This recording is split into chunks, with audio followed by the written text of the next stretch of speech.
오늘 어린이 주일이죠. 어린이의 일반적 개념은 고대 사회에서는 아동이 종족을 잇기 위한 수단과 경제적 가치로 취급을 당했습니다. 중세에는 인간이 원죄를 갖고 출생했기 때문에 어려서부터 이 죄를 죽이려면 엄격하게 훈련을 시켜야 된다. 그래서 잘못하면 처벌도 하고 혼을 내는 그런 시대가 있었습니다. 아동의 그 권리, 인권, 존엄성, 자율성 이런 것들이 중세 시대에는 굉장히 통제를 받았고요. 우리는 이제 유교 전통하에서 더했죠. 아동 발달 심리학에서는 연령에 따라 신생아, 영아, 유아, 아동, 청소년기로 구분을 하고요. 우리나라 아동복지법 2조 1항에 보면 18세 미만의 자가 어린이다 그랬어요. 그러니까 18세 미만은 다 아동에 해당이 됩니다. 아직 미성숙한 시기죠. 이 시기에는 의존성, 민감성, 욕구, 성숙성, 적응성의 특성을 갖습니다. 어른에 비해 아주 미성숙하죠. 여러 단계를 거쳐서 어른으로 올라갑니다. 다른 포유동물보다 장기적인 교육을 필요로 하는 것이 인간입니다. 생리의 욕구, 또 인격적 욕구가 이 시기에 이제 충족되어 가면서 어른으로 발전해 가는 거죠. 정서적으로 굉장히 민감하고요. 가정에서 부모가 잘 양육하지 않으면 탈선하기도 합니다. 불량 청소년, 사회 문제화되는 아이들도 태어납니다. 그래서 이 건강한 사회 시민이 되게 하기 위해서는 국가가 적절히 통제를 해서 초중고 기본 교육을 시키고, 그리고 요즘은 이제 굉장히 복지가 많이 발달해서 얘네들을 그 양육적으로, 신체적으로, 정신적으로 잘 케어해서 훌륭한 국가 시민으로 만들려고 애를 쓰죠. 종교적으로는 신앙적으로 이때 충분한 훈련을 교회가 시키지 않으면 이제 청년이 되거나 장년이 되어서 교회를 이탈하거나 혹은 안티 기독교인이 될 확률도 있습니다. 그래서 교회는 기독교 교육에 굉장히 심혈을 기울여야 되고 초등학교, 중고등부, 청년 단계로 잘 올라가도록 애를 써야죠. 자, 오늘 어린이 주일이니까 18세 미만을 아동으로 본다면 이 어린이 주일에 우리 예수님은 어린이에 대한 교훈을 어떻게 하셨는가, 또 어린이에 대한 예수님의 가치는 무엇인가, 이런 걸 오늘 본문을 통해서 한번 발견해 보시자고요. 첫째는 우리 주님은 우리에게 어린이를 보고 배우라 그랬어요. 2절로 3절입니다. 예수께서 헌 어린 아이를 불러 그들을 가운데 세우시고 이루시되 진실로 너희에게 이르노니 너희가 돌이켜 어린 아이들과 같이 되지 아니하면 결단코, 여기 힘주어 강조합니다. 어떻게 된다? 천국에 들어가지 못한다.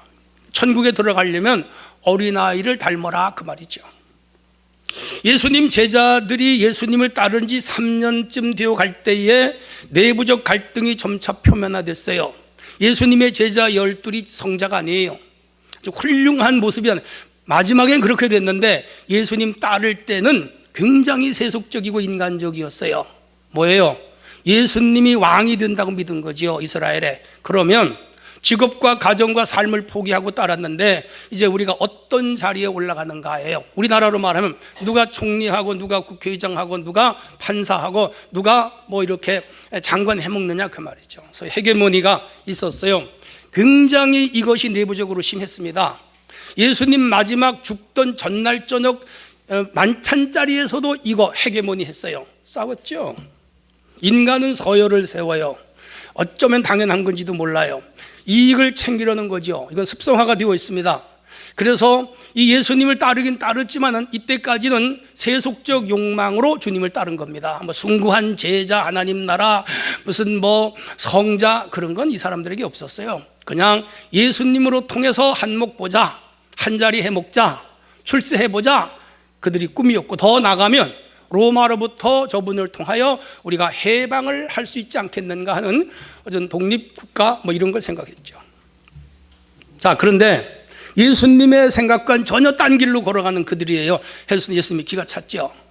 그래서 길을 가시다 말고 그 제자들을 세워놓고 어린아이를 하나 데려오라 그러고 그 어린아이를 세워놓고 천국에 가려면 얘들한테 배워라 이 말이에요. 그게 오늘 본문입니다. 어린아이를 배우라고 하는 말은 어린아이의 심리적 특성을 예수님이 말씀한 거죠. 여러분, 어린아이들의 심리적 특성은 뭐죠? 겸손성, 단순성, 순종성, 신뢰성, 정직성, 미래성, 잠재성, 무욕성, 순진성, 발달성, 이런 거잖아요.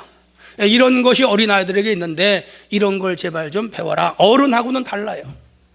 어른들은 벌써 머리 쓰고 꾀를 부리고 계산을 하고, 그리고 사람을 도태시키고 자기가 앞장을 섰고 해먹고 이런 거 복잡해요, 두뇌가. 근데 어린아이는 단순하잖아요. 너는 그런 걸 가지고 나를 따르지 말고, 한 자리 해먹고 출세하겠다고 내 제자가 되지 말고 다 버리고 그냥 어린아이처럼 되라, 이 말이에요. 우리 성도들이 이런 마음으로 주님 따르기를 바랍니다. 교회를 다니면서 복잡하게 생각하면요, 그야말로 더러워요, 추해요, 보기 싫어요. 순진하게 헤게모니 없이, 주도권 없이, 패권 없이 그렇게 살아가야 된다, 이 말이에요. 지난 주간에는 국회에서 우리가 참 보지 않았으면 좋을 걸 많이 봤잖아요. 거기는 궁극적으로 여러 가지 국가와 민족을 위한 것도 있다고 하지만 세부적으로 들어가 보면 다 사실은 밥그릇 싸움이죠. 자기들 패나 자기들 개인에게 다음 국회의원 선거에 살아남느냐 죽느냐 그런 거잖아요. 겉으로는 멋있게 국가와 민족을 위한다고 하지만 내부적으로는 다 자기 개인의 이익이 먼저더라, 이 말이죠. 이것은 우리가 욕할 수는 없어요. 공무원 세계도 있고 직장 다니는 회사 직원도 있고 친목회 시민단체, 심지어 교회를 다니는 교회 안에도 이런 것이 존재하고 국제사회에도 있습니다. 이게 심했단 말이에요. 제자들은 노골적으로 서로 누가 높은 자리 차지하느냐 헤게모니 했다, 이 말이에요. 패권, 주도권을 잡으려고 했는데 이게 개인의 이익이죠. 여러분, 이 헤게모니에는 반드시 패자와 승자가 있습니다. 승자는 이익을 취하고 패자는 거기서 축출되는 거죠. 그러면 축출되는 사람은 원한이 생기고 그 사람은 후에 다시 원수 갚으려고 두고 보자, 반드시 도전하죠. 그러면 그런 악순환은 세상에 계속 나가는 거죠. 나쁜 사회가 되는 거라. 가룟 유다가 예수님을 팔아버렸죠. 여러 가지 이유가 있어요. 사탄이 들어갔다 등등 있는데, 제가 오늘 본문을 보면서 느낀 것은 가룟 유다가 헤게모니에서 밀렸어요. 베드로, 요한, 야고보, 안드레, 마태 같은 사람이 헤게모니에서 앞장섰고, 가룟 유다 머리 좋고 괜찮은데 지역이 저 먼데 사람이에요. 그래서 이 헤게모니에서 밀리니까 그래 팔아버리자. 그리고 예수님을 팔아볼 수도 있습니다. 그런 측면으로도 이해가 가능해요. 뭐죠? 이들의 헤게모니의 갈등이 결국 어떤 사람을 도태시킨 거지요. 그로 인하여 반발을 일으키게 한 거예요. 예수님은 그러지 말아라. 우리 같은 밥 먹는, 같은 밥 먹고 같은 입을 덮고 같은 방에서 우리 3년 뒹굴었는데 너네들 누구는 따돌리고 누구는 앞장 세우느냐? 넌 나쁘다. 예수님이 그들 책망한 거예요. 그러면서 어린아이를 세우고 어린아이를 본받아라. 이런 아이처럼 돼야 천국에 간다 그랬습니다. 다 차치하고라도 우리가 교회 안에서 패권이 있어도 안 되고 헤게모니가 있어도 안 되고 주도권이 있어도 안 되고 다 어린아이와 같이 순진한 마음으로 교회를 섬길 수 있기를 바랍니다. 다음에 누가 장로가 되느냐 권사가 되느냐 안수집사 그런 거 했으면 안 돼요. 교회는 그런 거 아니에요.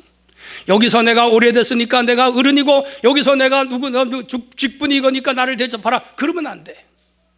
우리가 하나님 앞에 다 어린아이와 같이 내려놓고 계급장도 없고 높고 낮음이 없이, 아니 오히려 서로가 서로를 섬기는 그런 좋은 교회가 되어야 할 줄로 믿습니다. 우리 세상에도 사회에도 이런 게 있어야 된단 말이에요. 맨날 여당은 야당을, 야당은 여당을 보기 싫잖아요. 부자는 가난한 자를, 가난한 자는 부자를 서로 미워하고 헐뜯고 비방하고 그걸 밉잖아요. 하나님은 그게 아니에요. 사랑, 화목, 평화, 그리고 상대의 가치를 존중해주고, 그리고 내가 낮은 자리에서 남을 섬기는 어린아이와 같은 모습으로 돌아갈 때 아름다운 세상이 되고 아름다운 국가가 되고 아름다운 교회가 될 줄로 믿으시기를 바랍니다. 그래서 우리 예수님은 어린아이를 통하여 배워라 그랬어요. 오늘 어린이 주일에 우리 자녀들을 통하여 배우는 우리 부모님들이 되기를 주님의 이름으로 부탁합니다. 자, 그러면 어린아이에게서 주님의 마음을 보고 배워야 하는데 어린아이들을 통하여 우리에게 주시는 두 번째 교훈은 뭘까요? 5절인데 한번 읽어보겠습니다. 시작. 누구든지 내 이름으로 이런 어린아이 하나를 영접하면 곧 나를 영접함이니 그랬습니다. 무엇을 말씀하죠? 주님은 우리에게 어린아이들을 영접하라 그랬어요. 영접한다는 말은 헬라어에서 데코마이예요. 환영한다, 받아들인다, 맞이한다, 환대한다. 당시 사회에서는 어린아이들이 무시를 당했어요. 존재감이 없었죠. 사회의 일원이 아니었어요. 인구조사를 할 때 그들 사회에서는 어린아이를 뺐어요. 예수님이 5,000명을 먹이고 12강주를 거두는 오병이어의 사건에서 어린아이와 여자를 제외하고 남자만 5,000명이라고 카운트했어요. 그 정도로 그들 사회에서는 어린아이들이 배척을 받은 거죠. 오늘로 말하면 인권 사각지대에 어린아이들이 있었죠. 그런데 주님은 이런 어린아이들을 어떻게 해라? 영접하라 그랬어요. 받아줘라 이 말이에요. 파격적 선언이에요. 그 시대에서 우리 주님의 이런 외침은 소위 개혁이죠. 당연히 바리새인, 사두개인, 장로 그리고 율법사들로부터 반발을 일으킬 수밖에 없었죠. 자, 그런데 예수님은 이런 힘없고 보잘것 없는 도외시시키고 따돌리는 그런 시대에서 그런 아이들을 영접하라. 유대교의 관습을 뒤엎는 거죠. 어린 아이 하나의 생명과 존재를 귀하게 여기고 선포한 거죠. 그래서 우리 주님은 아이를 영접하라, 귀히 여겨라, 받아줘라 이 말이에요. 우리 교회가 어린이들을 영접하는 교회가 되기를 원합니다. 받아주는 교회가 되기를 원합니다. 사랑하는 교회가 되기를 원합니다. 어린아이의 가치를 존중히 여기고 귀하게 여겨라 그 말이죠. 우리 동양 문화는 유교 문화죠. 저도 어릴 때 유교 문화 아래서 우리 아버지가 유교 문화에 철저한 분이었습니다. 제사 지내고 상강오륜 따지고 무슨 장유유서 따지고 그런 거 따졌어요. 밥상에서 우리는 아버지하고 겸상을 못했어요. 이맛박이 피도 안 마른 녀석이 어떻게 아버지하고 겸상을 하느냐. 이게 우리 시대의 모습이었습니다. 그리고 어른들에게 길거리 지나가다 인사 안 하면 버릇없는 놈이라고 동네에서 매도를 당했어요. 자, 그런데 우리 전통 유교의 문화에서는 아이들에게 자유를 안 줬어요. 그리고 어린아이들, 장애를 가지신 분, 여성들을 비하했습니다. 사단의 문화가 사회적 약자를 관습이라는 제도 아래 종로로 시킨 거죠. 칠거지약, 이거 지금 생각하면 얼마나 죄악입니까? 그렇죠? 자, 우리 주님이 가져오신 복음은 어린 아이들의 인권을 신장시켰죠. 이게 기독교의 문화고 기독교의 정서지요. 우리나라 어린이 방정환 선생님이 만들었잖아요. 어린이 나라를. 그러나 이것은 이미 2000년 전에 저 서유럽은 기독교 문화가 어린아이를 예수님 오신 이후에 존중히 여기는 문화가 올라온 거죠. 굉장히 중요합니다. 여성과 어린아이에게 우선권을 주고 존중하고 아동을 학대하는 걸 죄악시 여겼고 아동 인권을 존중했죠. 그리고 아이들에게 노동을 불허하고 어린아이는 마음껏 놀고 배우고 꿈을 먹고 살도록 그렇게 해주는 것이 어른들의 책임이죠. 주눅이 들거나 근심에 쌓이거나 어린애들이 우울하면 안 되죠. 어떤 아이들은 어린애들인데 벌써 얼굴에 근심이 가득 찼어요. 그게 참 문제죠. 부모들의 문제예요. 그래서 차를 타도 어린아이를 먼저, 공공장소에서도 어린아이를 먼저, 위험에 처해도 어린아이를 먼저. 여러분 타이타닉 영화를 저는 3번 봤습니다. 요즘 어벤져인가 무슨 영화 나왔는데 4일 만에 1000만 명이란데 보러 가야 되겠는데 시간이 없어요. 잘된 영화는 보는 게 좋거든요. 근데 타이타닉에서 배가 침몰할 때 굉장히 신사적이잖아요. 여성들하고 어린아이들에게 구명보토를 먼저 주고 남자들은 다 빠져 죽잖아요. 얼마나 멋있어요. 그러면서 남자는 불쌍하다. 근데 거기서 어린아이들의 여성들에게 먼저 주는 거지. 여기서 어디서 나왔죠? 예수님의 가르침에서 나온 거죠. 약자들을 사랑해주고 우선권을 주고 도와주는, 그게 남자의 책임이며 건강한 사회죠. 기독교의 복음이 전 축복이죠. 그러므로 기독교는 가정과 교회에서 어린이들을 귀하게 여기고 어린아이들을 환영하고 어린아이들을 영접하는 그런 문화와 믿음이 있어야 할 줄로 믿습니다. 자, 그런데 5절에 가면 5절에서 어린아이가 6절에 가면 소자로 바뀌어요. 여기 소자는 마크로스예요. 선지자나 사도와 같이 드러난 유명한 인물이 아닌 사람, 보통 사람을 소자라고 그랬습니다. 무명의 사람들. 그래서 오늘 본문의 문맥을 쫙 연결시켜 보면 주도권 다툼을 하고 있는 제자들 12명 가운데 지금 뭐예요? 서로를 업신여기는 거예요. 베드로는 내가 최고요, 내가 해먹어야지. 아, 형님 그런 소리 말아요. 우린 둘이나 따라다 둘이냐. 야고보하고 요한은 쌍둥이잖아요. 우리 둘이나 나섰는데 우리는 더 높은 자리 차지해야지요. 그 어머니가 또 치맛바람이 세가지고 예수님께 와서 높은 자리에 앉혀달라 그랬잖아요. 그랬더니 이맛박이 피도 안 마른 것들이 무슨 소리요? 여기 안드레 아저씨가 계신데 안드레가 해먹어야지. 그러면서 막 싸우는 거라.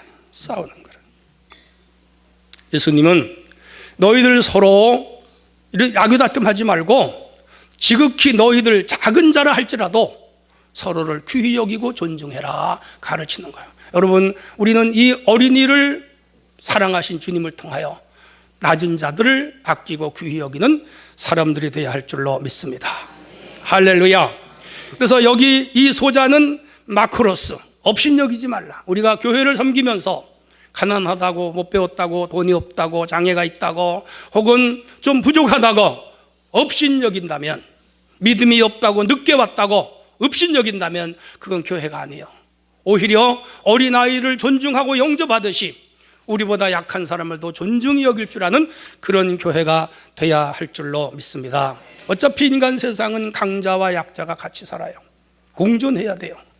짐승세계, 밀림의 세계에는, 이 밀림 소사이티는 강자만 살아나요. 적자 생존, 약육 강식이에요. 인간의 세계는 그게 아니에요.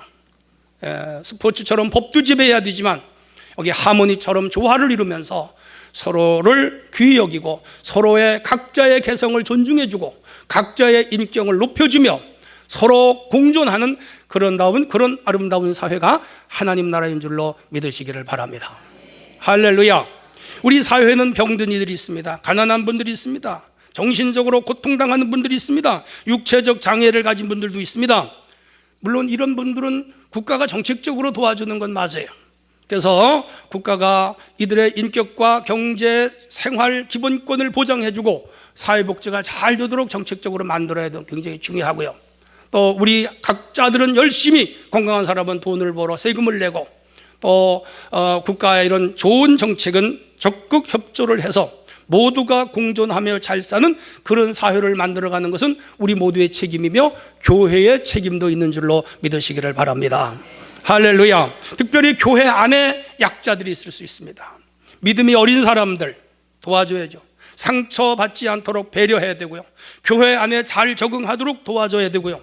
그리고 믿음이 어린 분들에게 무거운 짐을 지워주질 말아야 되고요. 그래서 서로 관용하고 포용하는 그런 우리 교회 문화를 이루어 갔으면 좋겠습니다. 예수님은 사회적으로 약자, 장기, 세리를 친구로 삼았죠. 세상 사람들은 죄를 지면 손가락질하고 흉을 보고 흠담을 하잖아요. 근데 교회 내에까지 이런 문화가 있으면 누가 교회를 오겠어요? 다 서러워서 오고, 병들어서 오고, 상처가 있어서 오고, 세상에서 죄 많은 사람들이 교회에 오잖아요. 주님 만나서 문제 해결하고 위로를 받고 힘을 얻으려고 그러는데 교회를 와보니까 세상에 안 믿는 사람보다 더 흠담을 하고 욕을 하고 손가락질하고 비웃고 히히덕거리고 야유하고, 그럼 누가 교회로 오겠어요? 가버리죠. 야, 믿는 것들이 안 믿는 것보다 더하네 그러잖아요. 우리 교회는 그렇진 않지만 혹여라도 그런 문화가 있지 않기를 주님의 이름으로 부탁합니다.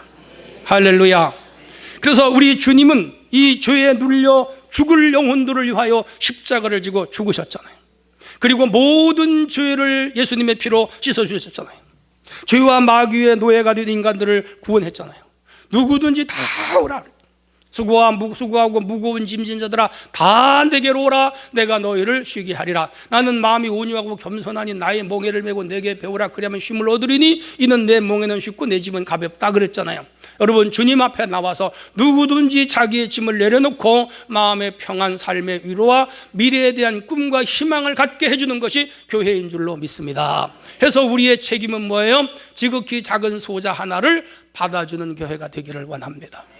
할렐루야. 자신의 잣대로 남을 평가하지 말고 자기의 눈높이로 다른 사람을 자기까지 따라오라고 하면 안 됩니다. 있는 그대로, 부족해도 연약해도 다 그대로 받아주고 용납하는 그런 교회 문화가 되어질 수 있기를 바랍니다. 할렐루야. 그래서 주님은 이런 소자 하나를 받아줘라 그랬어요. 우리 교회는 아무 문턱이 없이 누구나 꺼리낌 없이 들어와서 마음껏 위로받고 힘을 얻고 동화되고 하나 되고 한 예수 안에서 교제하는 그런 교회가 될 수 있기를 원합니다. 그런 교회를 만들어 가기를 원합니다. 왜? 예수님이 그런 삶으로 우리에게 본을 보여주셨으니까. 심지어 죄인과 장기까지도 받아줬고요, 7 귀신 들린 막달라 마리아도 용서했고요, 현장에서 가늠하다 잡힌 여자도 정죄하지 않았고요, 돈 떼먹고 도둑놈이었던 삭개오도 예수님은 받아준 줄로 믿으시기를 바랍니다. 그게 소자를 받아준 거예요. 교회는 이렇게 신체적으로만 소자가 아니라 정신적으로, 신앙적으로, 사회적으로, 정서적으로 작은 자까지도 다 포용하고 용납하는 그런 교회가 될 때 교회가 부흥하고 많은 사람들이 교회를 오게 되고 사랑하고 구원을 얻고 주님의 제자가 될 줄로 믿습니다. 이런 교회를 세워가는 우리 모두가 되기를 원합니다. 자, 마지막으로 하나 더 교훈을 얻는다면 6절이에요. 같이 한번 읽어보겠습니다. 시작.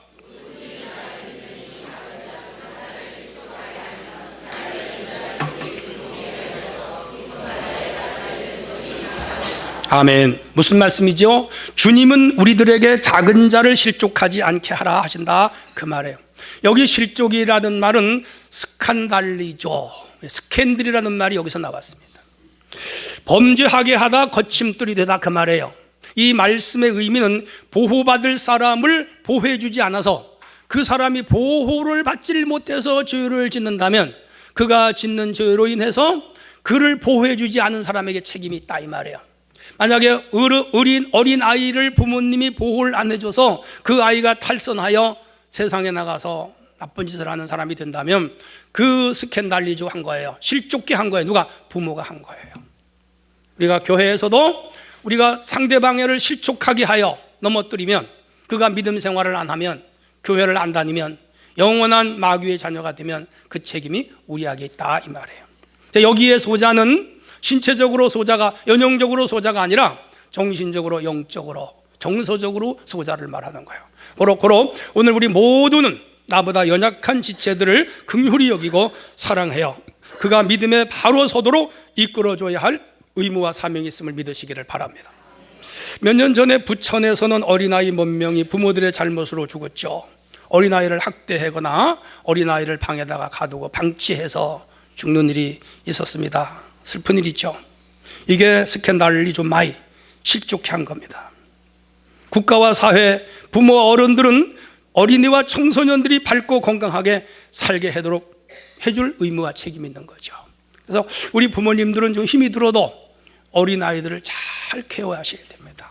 옆 사람하고 자녀들을 잘 돌봐줍시다. 어린이집 제도, 유치원 제도, 그 다음에 국가가 그 아동보호센터 같은 걸 만들어서 많이 이제 굉장히 좋아진 건 사실이지만 아직도 그런 보호로부터 사각지대 아이들도 굉장히 많이 있습니다. 특별히 주일학교를 가르치는 주일학교 선생님들, 우리 교회 중고등부를 가르치는 중고등부 선생님들, 교회 단순히 나와서 출석하느냐 안 하느냐, 걔들이 믿음 생활 잘 하느냐 안 하느냐, 그것도 살펴야 되지만은 그들 배후의 여러 가지 가정 형편이나 생활, 정서, 또 정신적인 문제, 영적인 문제를 잘 살펴서 그들이 건강한 교인으로, 건강한 기독교인으로, 건강한 하나님 나라 백성으로 성장하게 할 줄로 믿습니다. 아울러 건강한 대한민국의 시민으로, 글로벌 사회 세계적인 인물로 그렇게 잘 성장하는데 어려움이 없도록 돌보는 의무와 책임을 가지고 함께 봉사하는 우리 교회 교육부서가 되어지시기를 주님의 이름으로 부탁합니다. 가장 중요한 1차 책임은 부모에게 있습니다. 자녀들의 영양과 발육이 잘 되도록 키워야 됩니다. 정서적으로 발달하도록 부모가 도와줘야 됩니다. 지능과 지식이 발달하도록 부모가 도와줘야 됩니다. 적절한 연령기에 수리력이라든지 집중력이라든지 언어력이라든지 지능지수가, 그리고 감성지수가 성장하도록 도와줘야 됩니다. 국가도 물론 단계별 교육을 통하여 건강한 시민으로 교육을 시켜 위대한 제목으로 만드는 일을 물론 열심히 하지요. 합니다. 교회도 이 자녀들이 믿음 안에 잘 자라도록 돌봐야 할 책임이 있지요. 국가가 우리의 자녀들을 잘못된 이념으로 가르친다면 부모들이 그렇게 하지 못하도록 국가에 항거해야 됩니다. 올바른 이념과 가치를 가지고 성장할 수 있도록 국가는 바로 키우라고 우리 부모들이 말할 수 있어야 됩니다. 글로벌한 세계에, 전 세계에 나가서 마음껏 꿈을 펼치면서 일할 수 있도록 자녀들에게 어학교육도 좀 많이 가르치는 거 우리 부모들의 책임입니다. 목사님 먹고 살기도 급급한데 언제 가르쳐요? 우리는 그렇게 안 해도 지금 잘 사는데요. 그건 그때고 지금은 달라요. 이 시대에 맞게 자녀들에 대한 특별한 애정과 교육을 시키는 우리 부모들이 되기를 원합니다. 우리가 차세대를 교육하자고 할 때 교회 일꾼을 키우는 게 아니에요.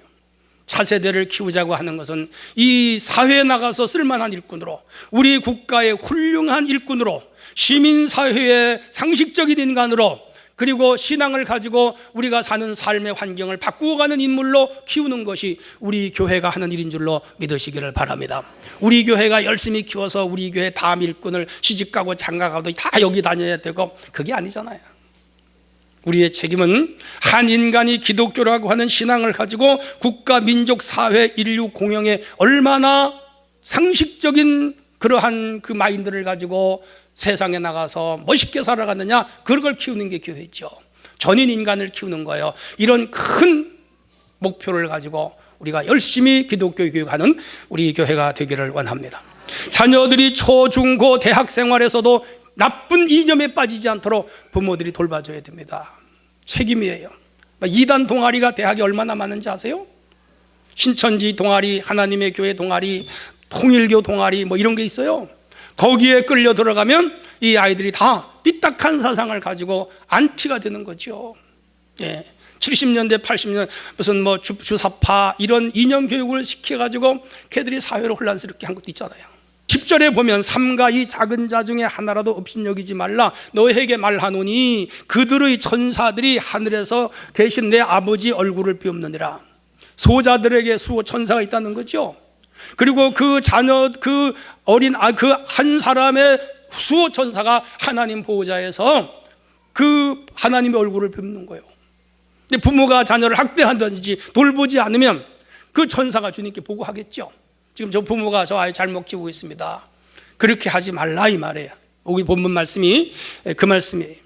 자, 그래서 오늘 부모님들은 자기 자녀를 잘 돌봐줘야 되고, 교회도 우리 자녀들을 잘 돌봐주는 그런 교회 돼야 할 줄로 믿습니다. 자, 그러면 여기서 중요한 것이 있어요. 자녀들을 영적인 부분에 특별히 신경을 쓰지 않으면 사탄 마귀가 와서 그 자녀들을 해쳐요. 우리 어른들은 자녀들에게 어려서부터 본을 보여야 할 것이 있습니다. 첫 번째가 예배의 본이 되시기를 바랍니다.